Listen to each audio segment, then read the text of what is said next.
الرحمن الرحیم السلام علیکم۔ یہ ہے جی جبل رحمت کا مینار، اور یہاں سے پیچھے دوسری طرف پہاڑ ہیں، اور یہ سامنے میدان عرفات جو ہے نا وہ آپ دیکھ رہے ہیں۔ میدان عرفات میں یہ وہ معزز جگہ ہے جہاں حضرت آدم علیہ السلام کی توبہ قبول ہوئی۔ ربنا ظلمنا انفسنا وان لم تغفر لنا وترحمنا لنکونن من الخاسرین، یہ الفاظ انہوں نے اس مقام پر کہے تھے۔ پھر نبی کریم صلی اللہ علیہ وسلم قصوہ نامی اونٹنی پہ تشریف لائے تھے حجۃ الوداع کے موقع پہ، اور عرفات کی وہ جو مسجد نمرہ سامنے میناروں والی نظر آ رہی ہے، وہاں سے خطبہ دینے کے بعد یہاں آئے، اور یہاں کے آپ نے ایک طویل دعا کی تھی اپنی امت کے لیے، جو کہ کئی گھنٹوں پر جو ہے نا وہ مشتمل تھی، اور ہم نے بھی یہاں ایک طویل دعا کی ہے۔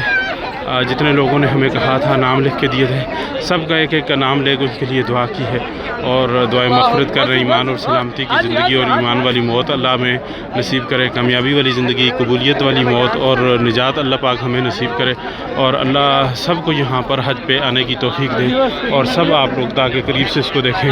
بڑا نورانی ماحول ہے یہاں پر، اور اللہ پاک کی رحمت برس رہی ہے، اس لیے کہ یہ اللہ پاک کی نشانیاں ہیں۔ وہ مسجد نمرہ ہو، خواہ یہ جو ہے نا وہ میدان عرفات ہو، اور چاہے یہ جبل نور ہو، یہ سب اللہ رب العزت کی نشانیاں ہیں۔ قرآن پاک اور احادیث میں ان کا جو ہے نا وہ تذکرہ ہے۔ تو یہ میدان ہے، یہاں آگے بھی آپ دیکھ رہے ہیں، سامنے بھی آپ دیکھ رہے ہیں، بڑے خوبصورت اور حسین مناظر، اور عالم اسلام کا ساسا، ایمان کی نشانی۔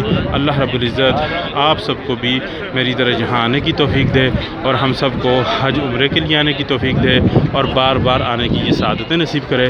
اللہ رب العزت ہم سب کی عبادت اور قبولیت کو یہاں آنے کو قبول فرمائے۔